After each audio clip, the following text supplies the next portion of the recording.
couple borderline Hall of Famers, a few receivers from a Super Bowl team, 2 legendary quarterbacks, and even 2 coaches. What do they all have in common? They hated each other. And when I mean they hated each other, they actually had beef. In a few cases, it even got to the point where it got physical, in the middle of the game nonetheless. And you'll be surprised at exactly who these people are. So let's take a look by starting with the borderline Hall of Famers. Now before we get into them, we want you to be a part of something special we are building on this channel. So if you can please click that like and subscribe buttons as well as the bell notification, you can get updated every time we put out a new video and it will help us grow.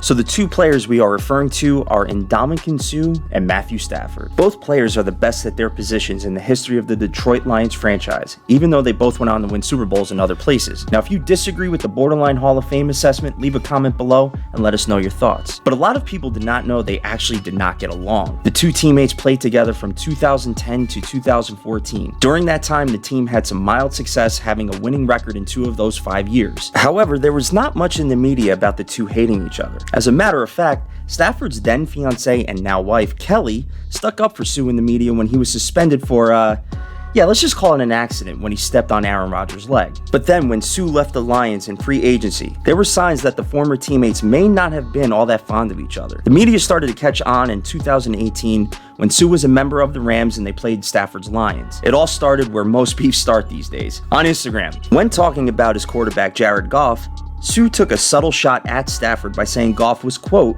the best quarterback I've had. Then in the week leading up to the game, Suh completely ignored Stafford. When asked about quarterbacks he played with, he again mentioned Goff and then never even went as far to mention another quarterback he has played with. Here's the quote from Suh. I'd say another guy that I enjoyed being around was Jay Cutler. Obviously playing against him many years in the black and blue division up there in Detroit, being able to get to know him down in Miami, he's a great dude. I enjoy the quarterbacks I've been around, but probably these 2 the most. That's the end of Suh's quote, and once again, no mention of Stafford. Well, then things got to a boiling point in the 2022 NFL playoffs when Stafford, who was with the Rams, played Suh's Buccaneers. After getting hit on a dropback, Stafford appeared to kick towards Suh, and then Suh just went off on him. Stafford's wife got in the middle of it again and confirmed their beef on a podcast. Kelly said, quote, not really sure why Suh doesn't like Matthew, but Suh doesn't like Matthew. And it has become this weird dynamic in the past couple years. Like Suh will come out in the media and just say stuff.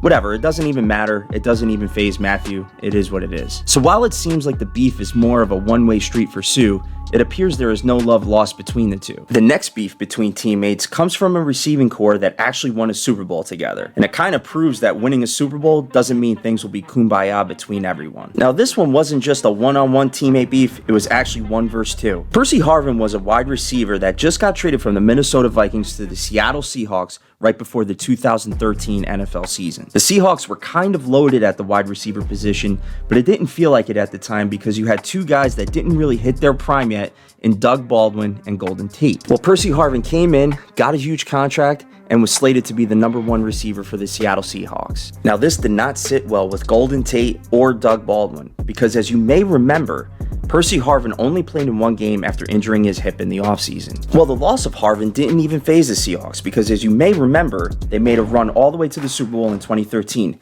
And guess who they got back in that Super Bowl? That's right, Percy Harvin. During one of the media sessions on Super Bowl week, Golden Tate was asked about getting Harvin back, and Tate responded with something along the lines of, we made it here without him, so we don't really need him. Harvin then approached Tate after the media session, and in the middle of Super Bowl week, the 2 guys went straight UFC on each other. There was rumors floating around for years that Harvin actually punched him into a trash can like you would expect to see in a cheesy 80s action movie fight scene. Harvin would actually confirm this years later in an interview, although Tate denies it. They would kiss and make up the day of the Super Bowl, as winning seems to cure most things, but it didn't really stop here. In 2014, during the Seahawks pregame finale, Harvin would now lock up with his other teammate Doug Baldwin. The actual events on how it unfolded were unclear still years later, but there was a cut on Baldwin's chin.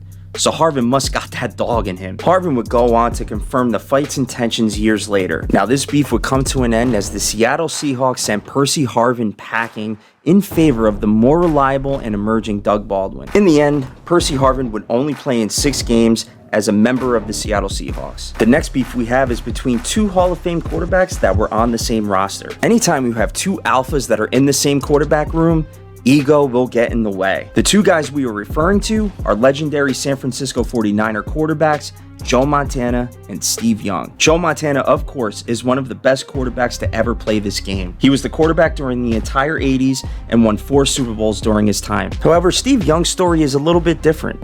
He went to the USFL over the NFL out of college and then played for a few years on a really bad Tampa Bay Buccaneers team. Most people don't seem to remember this, but the Buccaneers were an absolute joke of a franchise up until the Tony Dungy era. Because things were so bad in Tampa, Young was looked at as a bust to the Bucs organization, and they wound up drafting Vinny Testaverde and trading Young to the 49ers. Young would be Montana's backup for 4 years after getting few opportunities during the preseason and when Montana was hurt for a game or two, until he finally got his real opportunity in 1991 after Montana missed the season with an elbow injury. The Niners decided to give Young the job after that, and Montana wound up finishing his career in Kansas City. But what's not really talked about is the fact that these two legends did not like each other. Now look, this wasn't a Percy Harvin Golden Tate situation where the guys were ripping each other's heads off. Think of it more like a Cold War. Both of them were campaigning for more reps at practice, and then they started using the press for propaganda against each other. There was an instance outlined in the book Best of Rivals,